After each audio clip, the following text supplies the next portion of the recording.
दक्षिण भारत की तरफ बुद्ध के बाद के काल में ब्राह्मण और बौद्ध यानी ब्राह्मण और श्रमण दोनों ही संस्कृतियां एक साथ पहुंचती हैं। जी।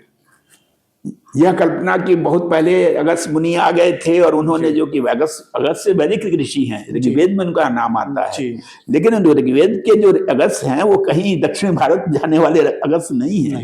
लेकिन हमको जब ये बात के बुद्ध के काल में जब ये सारी चीजें तो रामायण और महाकाव्य और महाभारत महाकाव्य के माध्यम से ये सब चर्चाएं आती हैं कि अगस्त्य वहां गए थे और अगस्त्य की वहां पूजा होती थी दक्षिण भारत में। अगस्त्य शिव की पूजा करके गए थे, ये भी ध्यान देने की बात है। मैं इस बात को याद दिला दूं यहाँ आप लोगों को कि शिव के बहुत सारे जो लक्षण थे, प्रवृत्तियां थी, हमारे वैदिक संस्कृति में अडॉप्ट की गई, स्वीकार की गई और बहुत से ऐसे जन समुदाय जो पहले से शिव जैसी किसी धार्मिक आकृति या अवधारणा से जुड़े हुए थे, उनको अपने साथ आत्मसात किया गया। और इसलिए हम जिस भी क्षेत्र में प्रवेश कर रहे हैं उस काल में वो बिना शिव की पूजा किए हुए नहीं प्रवेश कर रहे हैं। यहाँ तक कि रामायण की कथा भी जो है रामेश्वरम में शिव की स्थापना करके आगे बढ़ती है।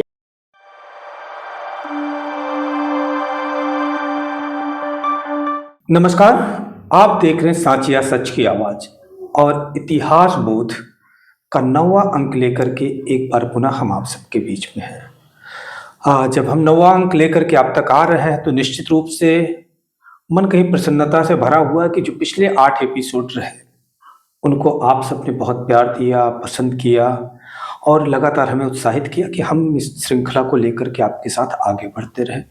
तो एक बार पुनः हम अपने प्रोफेसर डॉक्टर महेश विक्रम जी का इतिहास बोध में स्वागत करते हैं और हम डॉक्टर साहब का भी बहुत आभार व्यक्त करते हैं कि लगातार हमें समृद्ध कर रहे हैं, हमारे विवेक को समृद्ध कर रहे हैं कि हम सिर्फ इतिहास को नहीं जान पाए। इतिहास को जानना एक अलग मामला होता है और उससे कहीं बहुत महत्वपूर्ण होता है इतिहास बोध जागृत करना अपने भीतर कि इतिहास किस तरीके से हमारे भविष्य को, हमारे वर्तमान को प्रभावित कर रहा है।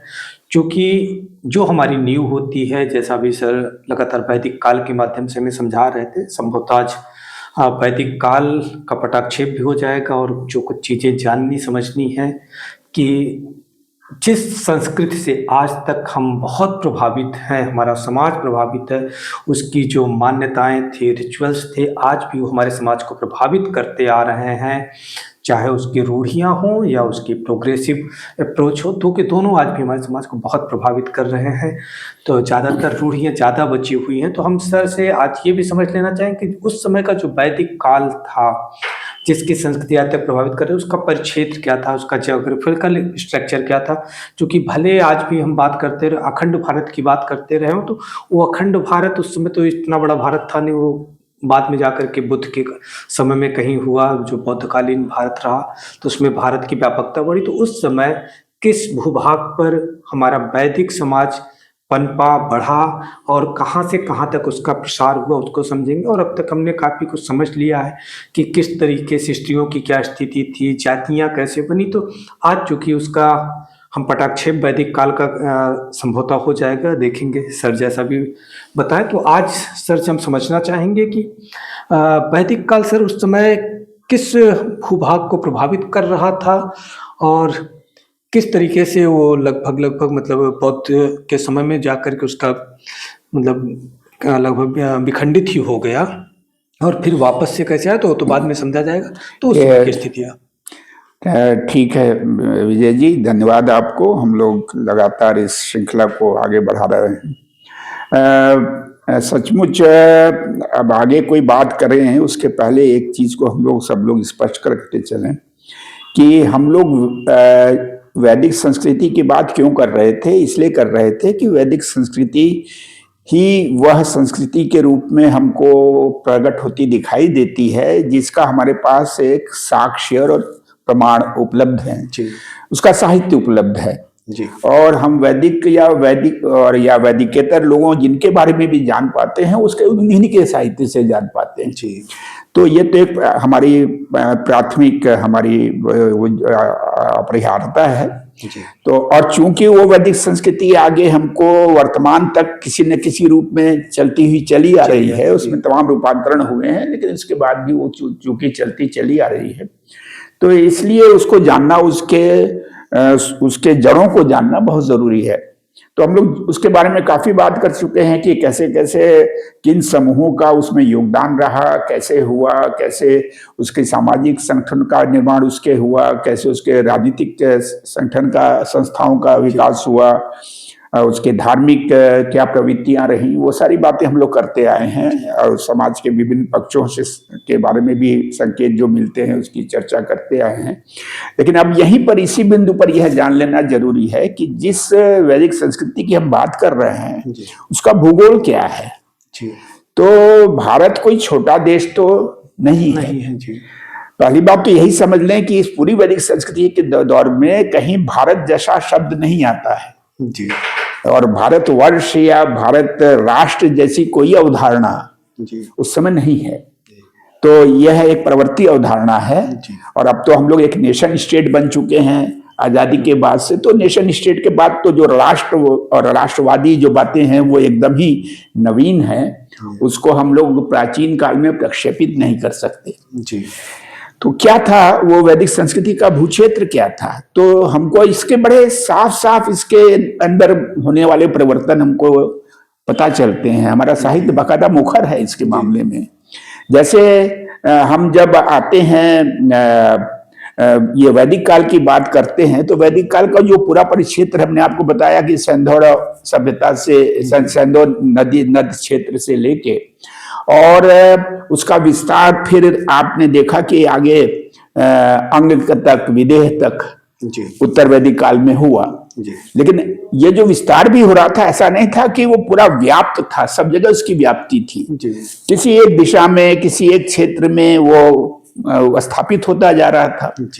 तो वो क्षेत्र जहां पर वास्तव में जो सरस्वती और सिंधु का क्षेत्र है, जहां वैदिक ऋचाओं की रचना हुई थी, उस क्षेत्र को हमारे परंपरा में ही ब्रह्मावर्त का नाम दिया गया है जी। वो ब्रह्मावर्त है जी, यानी वो उस चिंतन का क्षेत्र है जहां हमारी वैदिक ऋचाओं का निर्माण हुआ जी। जब हम उत्तर वैदिक काल की तरफ आते हैं, तो उत्तर वैदिक काल ही नहीं बल्कि उत्तर वैदिक काल के बाद के भी जो प्रमुख ग्रंथ हैं, वैदिक परंपरा के ग्रंथ हैं, जैसे हम आपको बता दें कि वैदिक संहिताओं की रचना हुई, वैदिक संहिताओं के अंतर्गत ब्राह्मण कहे जाने वाले साहित्य की रचना हुई, आरण्यक की रचना हुई, उपनिषदों की रचना होती रही। तो ये सब एक साहित्य परंपरा उधर चल रही थी जी। और फिर यह जब हमने जैसा कहा था, इस बात को यहीं पर हम लोग रेखांकित कर लें कि जिससे जो हमने कहा था कि संस्थागत विकास हो रहा था, तो इस संस्थागत विकास का सूत्रीकरण होना शुरू हो गया जी। जो चीज प्रैक्टिस में आ चुकी थी जी, जिनको हम यज्ञों और अन्य विधाओं के माध्यम से जिनको हम स्थापित कर रहे थे, अब उनको एक सूत्र रूप दिए जाने की जरूरत थी। एक बड़े सूत्र साहित्य का विकास होता है जिसको हम सूत्र साहित्य, कल्पसूत्र कहते हैं समग्र रूप से। ये कल्पसूत्र जैन परंपरा के भी हैं, वो दूसरे हैं। ये जो कल्पसूत्र हैं, सूत्र साहित्य है, ये ठीक वैदिक साहित्य के बाद विकसित होता है। और उसमें सबसे पहले है वो श्रौत, जो यज्ञों की विधि विधान के बारे में बात करते हैं जी। उसी में वो शल्व सूत्र भी आता है जिसके अंदर वेदी के निर्माण की पूरी व्यवस्था दी गई है जी। किस तरह से वेदी बनाई जाएगी वैदिक यज्ञ के लिए, तो वो सूत्र हैं। फिर गृह्य सूत्र हैं जिसमें विवाह के बारे में और इन सारी चीजों के बारे में जो आदमी के गृहस्थ जीवन से जुड़े हुए हैं, वो गृह्य सूत्र कहलाते हैं। उनका क्रम है सबका, श्रौत, गृह्य, और फिर आते हैं धर्मसूत्र। हम कह सकते हैं कि धर्मसूत्र ही हमारे आगे आने वाली स्मृति साहित्य के प्रेडिसेसर हैं, उनके पूर्वज हैं जी।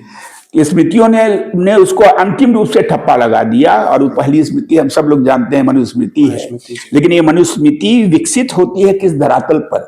सूत्र साहित्य के धरातल पर विकसित होती है। अगर मनुस्मृति के बारे में जो लोग ने पढ़ा होगा, मनुस्मृति को पढ़ा होगा, वो इस बात को समझ सकते हैं कि उसमें बहुत सारी बातें कही गई हैं। ब्राह्मण के लिए क्या आदर्श है, क्या कर्तव्य है, और विभिन्न जातियों के लिए क्या कर्तव्य बताए गए हैं, और उसका राजा के लिए क्या कर्तव्य है, स्त्री को कैसे रहना चाहिए, वगैरह वगैरह। ये सारी चीजें समाज से जुड़ी हुई, राज्य व्यवस्था से जुड़ी हुई बहुत सारी चीजों को समेटा गया है स्मृति में। तो सूत्र साहित्य हमारा विकसित होता है। वो काल अगर आप जोड़ें, अगर हम उसको इतिहास में उस काल को निर्धारित करें, तो ये जो गृह सूत्र, धर्म सूत्र हैं, ये वही काल है जब एक तरफ बौद्ध और जैन आंदोलन आ चुके हैं।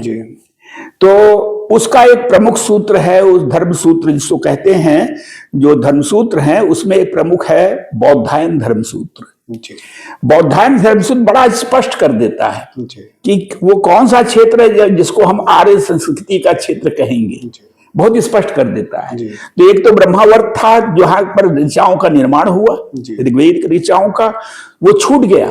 वो कहाँ छूट गया? सरस्वती के तट पर छूट गया। वो सरस्वती, लोग भ्रमित न हो, ये इलाहाबाद वाली सरस्वती की जो बात होती है वो नहीं। इलाहाबाद में तो कोई सरस्वती मिली नहीं है, वो एक स्थापना है। लेकिन सरस्वती वास्तव में जो थी वो तो उस क्षेत्र में थी, सिंधु नद श्रृंखला के साथ जुड़ी हुई थी। तो वो सरस्वती जिसके तटों पर वैदिक मंत्रों की रचना हुई, ऋचाओं की रचना हुई, उसका लोप हो गया। और वो लोप वाली जो धारणा है वो इलाहाबाद तक चली आई है कि लोप यहाँ लोप हुआ, ऐसा वो स्थानांतरण होता है, स्मृतियों का स्थानांतरण होता है। ये विश्व के इतिहास में बहुत प्रकट है ये सारी चीजें। तो सरस्वती का जहां लोप हो गया वो ब्रह्मावर्त है। उसके बाद का जो क्षेत्र है, दरअसल आप यूं बड़ा ये रोचक बात हो जाती है कि वह क्षेत्र जो हमारे ब्रह्मावर्त के रूप में स्थापित था, बाद के इतिहास काल में वह अशुद्ध क्षेत्र के रूप में हो गया। कारण क्या हुआ कि दूसरे बहुत सारे समुदायों का आगमन लगातार होता रहा, और वहां वैदिक संस्कृति के उन कर्मकांडों का या उस आदर्श व्यवहार का अनुपालन होना संभव नहीं रह गया। तो वह क्षेत्र धीमे धीमे अशुद्ध क्षेत्र में जाने लगा। यानी यहां तक हो गया कि उस क्षेत्र की यात्रा करने पर प्रायश्चित करना पड़ेगा। यहां तक बातें आ गई। तो ब्रह्मावर्त तो वहां छूट रहा है सरस्वती के बाद। अब हम जो बौद्धायन धर्म सूत्र का नाम ले रहे थे, तो इस बौद्धायन धर्म सूत्र में हमारा आर्यावर्त कौन सा है? हमारा आर्यावर्त है पर्यात्र, आदर्शन या विनशन सरस्वती के लिए है, यानी गायब हो गया, दर्शन हो गया। वहां से उठाइए और यहां हमको कालक वन, ये जो बिहार में राजमहल पहाड़ी है, यहां तक का क्षेत्र, उत्तर में विंध्य और दक्षिण में, उत्तर में हिमालय और दक्षिण में विंध्य, यह है क्षेत्र परिक्षेत्र आर्य संस्कृति का, जो बौद्धायन धर्म से एकदम स्पष्ट कर देता है। और इस क्षेत्र में भी कई स्थानों को वो इंगित करता है कि जहां जाने पर प्रायश्चित करना चाहिए। यहाँ आप धर्मभ्रष्ट हो सकते हैं। उसमें मगध भी है, उसमें अंग भी है, यानी भागलपुर भी है, पाटलिपुत्र और गया का क्षेत्र भी है। ये सारे जो हैं वो अशुद्ध क्षेत्र हैं। हम यहाँ पर अंडरलाइन कर देंगे, हमारे दर्शकों को, हमारे श्रोताओं को ये बात शायद आगे याद रहेगी कि यह जो स्थानांतरण है संस्कृति के क्षेत्र का, वैदिक क्षेत्र का, इसमें एक प्रधान केंद्र बिंदु अब कौशल बन रहा है। वही कौशल जिसके साथ अयोध्या, जिसके साथ पूरी राम की कथा विकसित होती है। महत्वपूर्ण बात है ये, इसको ध्यान में रखेंगे हमारे दर्शक, हमारे श्रोता, कि ये वही चीज है।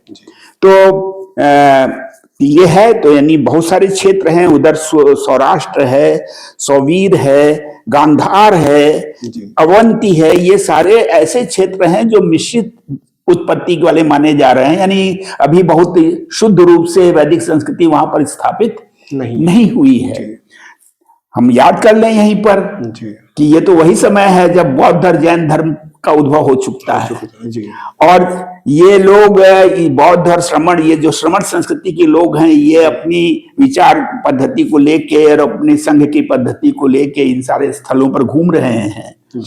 तो विचार को कह सकते हैं विचार दोष पैदा हो रहा है वैदिक संस्कृति के लिहाज से, वैचारिक मिश्रण हो रहा है। तो ये समस्या, ये चुनौती दिखाई दे रही है और बौद्धायन धर्म सूत्र बहुत स्पष्ट कर देता है इस बात को। अब आगे चलें तो आपको हम बता दें कि मनुस्मृति में आके क्या कहते हैं। मनुस्मृति में तो मनु साफ ये कहते हैं कि हिमालय से नीचे और विंध्य के ऊपर और दोनों समुद्रों के छोर, समुद्र के दोनों छोर। तो दोनों छोर को क्या माने आप, बंबई के ऊपर का क्षेत्र उधर मान लें और इधर जो उड़ीसा के ऊपर का क्षेत्र मान लें। कन्याकुमारी नहीं जी, अच्छा कन्याकुमारी तक नहीं, नहीं हम विंध्य के ऊपर हैं जी, विंध्य के नीचे नहीं गए हैं जी, जी। तो मनुस्मृति का जो क्षेत्र है वह विंध्य के ऊपर है जी। समुद्र देख लिया जी, पूरब में भी देख लिया और पश्चिम में भी देखा हुआ है, लेकिन वह समुद्र ऊपर का समुद्र है, वह दक्षिण का समुद्र नहीं है। ये बहुत ध्यान देने की बात है जी। विष्णु धर्म सूत्र जो है उसी काल का लगभग है, विष्णु धर्म सूत्र मनुस्मृति की या मानव स्मृति की। वो ये कहता जहां आर्य संस्कृति का अनुपालन होता है वह आर्य है, वह आर्य क्षेत्र है।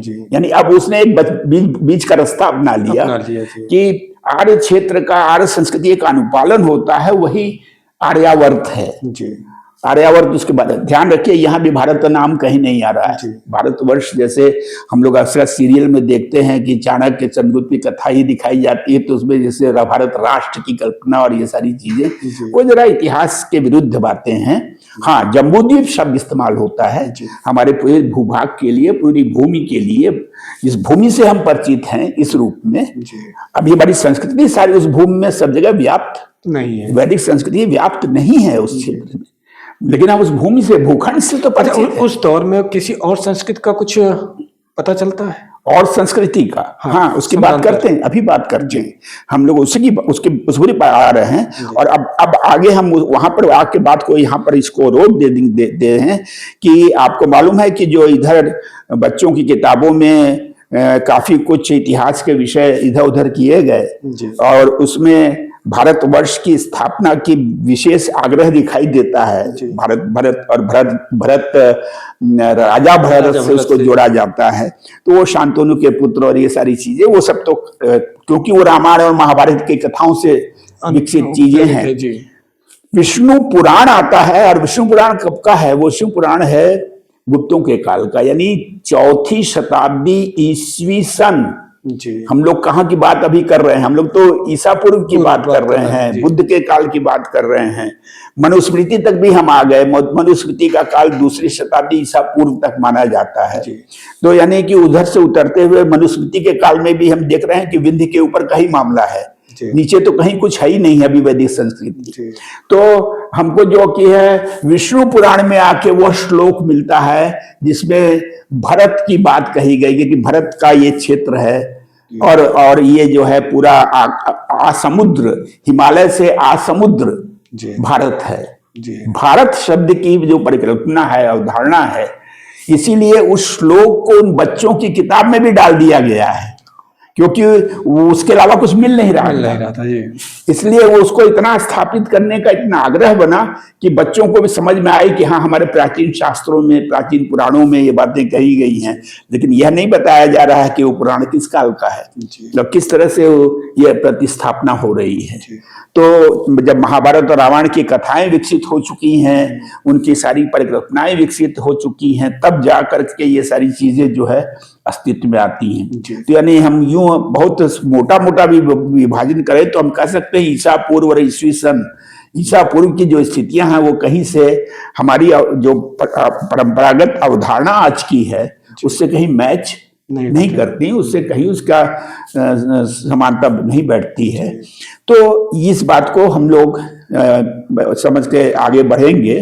तो अब हम दूसरी बात, जैसा हम कह रहे थे कि इस तरह से यानी वैदिक साहित्य का विकास हुआ ब्रह्मावर्त के क्षेत्र में, और फिर क्रमशः जो है विदेह तक विस्तार हुआ, और उस समय तक महाभारत की घटना घट गई, यानी कोई युद्ध, जनयुद्ध घट गया और सारी चीजें हो गई। तो ये सब कथाक्रम पहले बीत चुका है। हमारे पास, हमने जैसा कहा कि कोई दूसरा साहित्य नहीं है। अब एक बहुत रोचक तथ्य इस बारे में हम इसमें यहाँ पर जोड़ लें। आपने पूछा कि किसी और चीज की कुछ मिलती है कि नहीं, तो हमने जैसा कहा कि पुरातात्विक दृष्टि से वैदिक काल में कोई नगरीय सभ्यता दिखाई नहीं दी थी, तो ग्रामीण संस्कृतियां ही थी।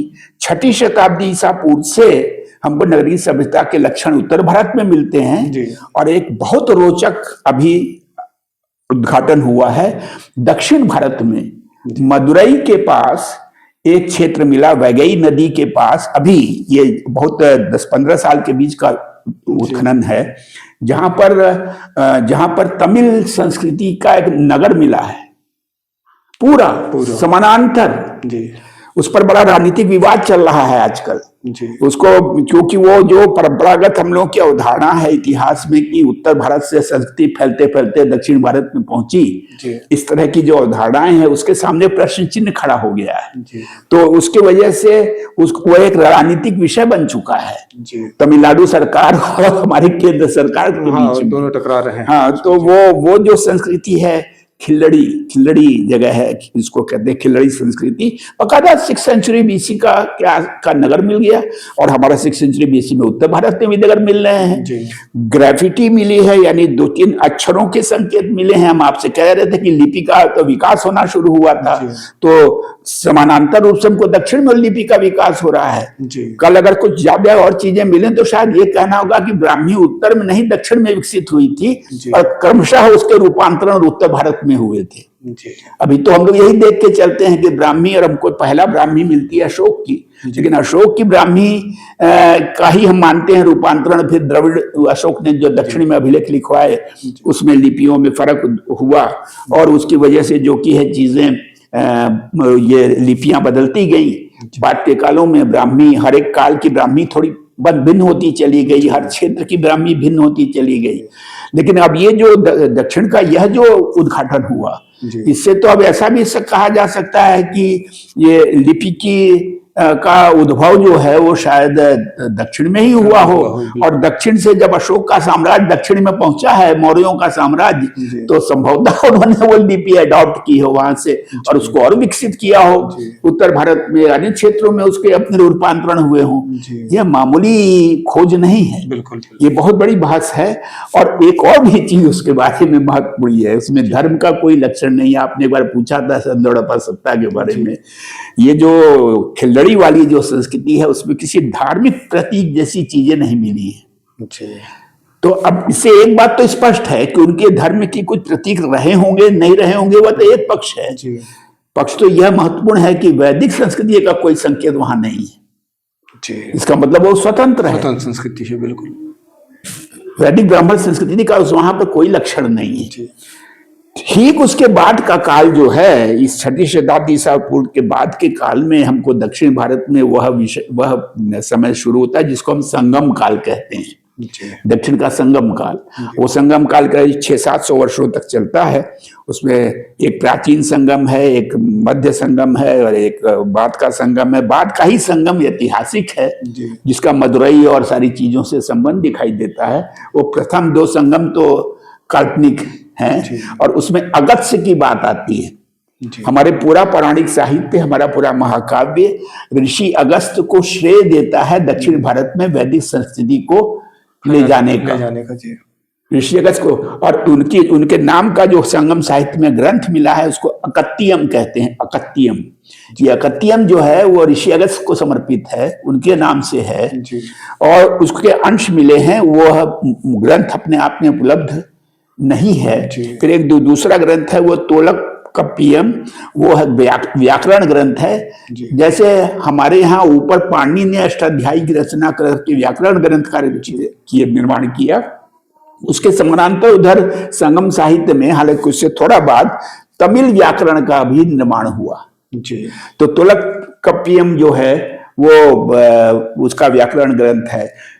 महत्वपूर्ण बात यह जरूर है कि उस काल से वैदिक संस्कृति के लक्षण वहां पहुंच चुके हैं, लेकिन अभी भी उस संस्कृति में हम विशुद्ध रूप से वैदिक संस्कृति का अनुपालन होते नहीं दिखते। ये जरूर हम देख रहे हैं कि कुछ इलीट क्लास, जो एक प्रभुता संपन्न वर्ग है, वो उत्तर भारत से दक्षिण भारत की तरफ प्रयाण कर चुका है, स्थापित हो चुका है, वो वहां व्यवस्थाएं दे रहा है। उसके पहले सरदारों के चीफडम्स थे और उसके बाद जो है वो उनकी अपनी सामाजिक संस्कृति थी। उस सामाजिक संस्कृति में कोई वैदिक व्यवहार नहीं था, लेकिन जब ये इस काल में ये इनका प्रवेश होता है उत्तर भारत से, और आप हम लोगों को थोड़ा सा इसमें समझने में कोई भ्रम नहीं होना चाहिए कि दक्षिण भारत की तरफ बुद्ध के बाद के काल में ब्राह्मण और बौद्ध यानी ब्राह्मण और श्रमण दोनों ही संस्कृतियां एक साथ पहुंचती हैं। जी। यह कल्पना कि बहुत पहले अगस्त्य मुनि आ गए थे और उन्होंने जो कि अगस्त्य वैदिक ऋषि हैं, ऋग्वेद में उनका नाम आता है, लेकिन ऋग्वेद के जो अगस्त्य हैं वो कहीं दक्षिण भारत जाने वाले अगस्त्य नहीं है।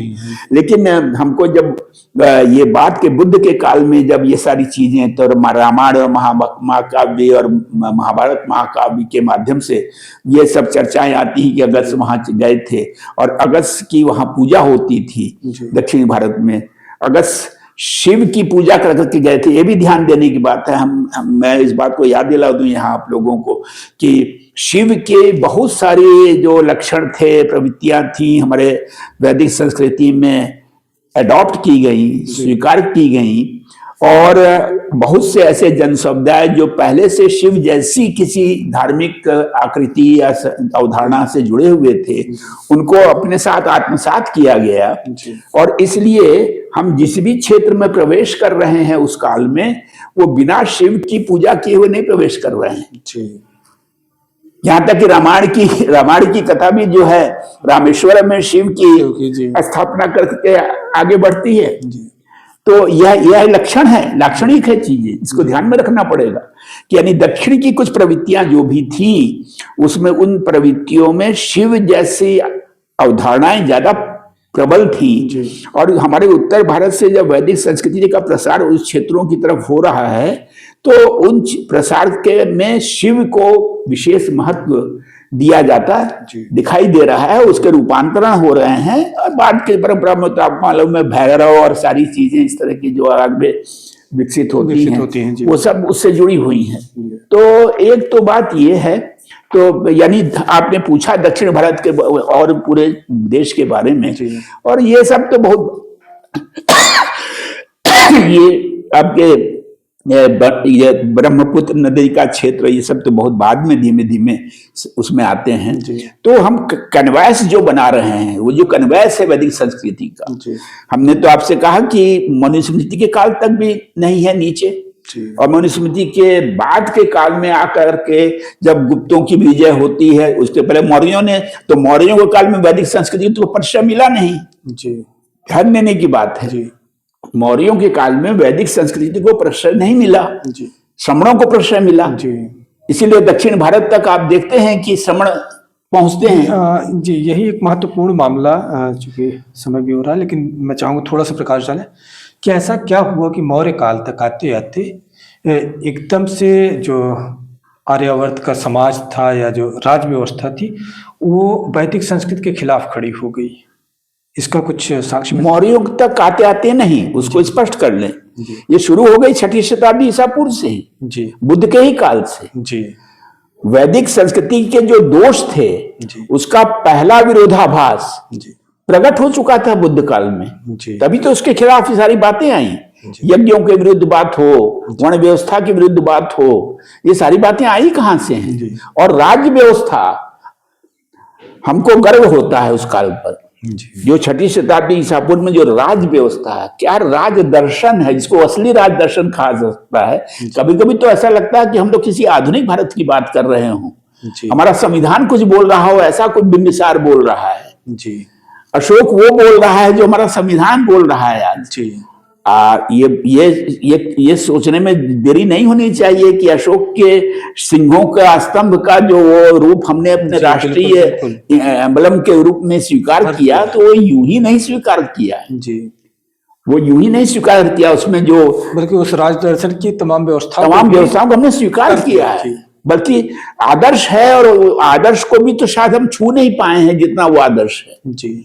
इस आधुनिक काल में भी हम लोग नहीं छू पाए हैं। वो तो राजतंत्र था। तो राजतंत्र की कमजोरियों को अलग रखते हुए भी अगर हम उसकी विवेचना करेंगे तो बुद्ध के काल से लेकर के और मौर्यों के खत्म होने तक का काल तो जैसे लगता है कि ये पूरा देश ही नहीं, पूरा वैश्विक एक दृष्टिकोण पैदा हो चुका है राज्य व्यवस्था का, राज दर्शन का। ये महत्वपूर्ण बिंदु है। इसकी चर्चा करके आप चाहें तो आज बात खत्म कर सकते हैं, फिर हम लोग इसको आगे जी बिल्कुल जिक्र करेंगे। चूंकि समय लंबा हो रहा है और आज लगभग हम वैदिक काल जो सबसे ज़्यादा महत्वपूर्ण है आज भी प्रभावित कर रहा है, तो वहाँ तक के इतिहास को समझा, न सिर्फ इतिहास को समझा बल्कि तमाम तरीके से प्रोफेसर साहब ने हमारे विवेक को भी समृद्ध किया कि किस तरीके से व्यवस्थाएं बनी, उनके उलटफेर हुए, जो चीज़ें आज तक चली आ रही हैं, चाहे जाति का स्ट्रक्चर हो या महिलाओं को लेकर के जो सामाजिक स्थिति है उसका ताना बाना किस तरीके से वैदिक काल में बुना गया। और उसके बाद जब वैदिक काल का पराभव हुआ यानी 6वीं शताब्दी के आसपास, जैसा प्रोफेसर बता रहे हैं कि बुद्ध के समय में एक स्वर्णिम देश के तौर पर भी आया, जब तमाम रूढ़ियों और दकियानूसी मान्यताओं को खारिज करके बहुत प्रोग्रेसिव अप्रोच को लिया गया, जो आज भी हमारी संवैधानिक व्यवस्था में कहीं ना कहीं समाहित हैं। तो हम उसको अब समझने का प्रयास करेंगे। अगले अंक में हम चलेंगे बुद्ध और बुद्धकालीन दर्शन की तरफ आगे बढ़ेंगे। तो आप सब लगातार ऐसे ही हमारे साथ बने रहिए, इतिहास बोध के साथ बने रहिए और चैनल को ज़्यादा से ज़्यादा लोगों तक पहुंचाइए ताकि लोग इतिहास को सिर्फ किताबी ज्ञान के तौर पे ना समझ सकें बल्कि उसे जीवन की एक आवश्यकता के तौर पे समझ सकें, जिससे हमारा भविष्य निर्धारित होने जा रहा है। और हम आभारी हैं प्रोफेसर साहब के सर कि आप लगातार हमें समृद्ध कर रहे हैं, और आप सबका भी धन्यवाद।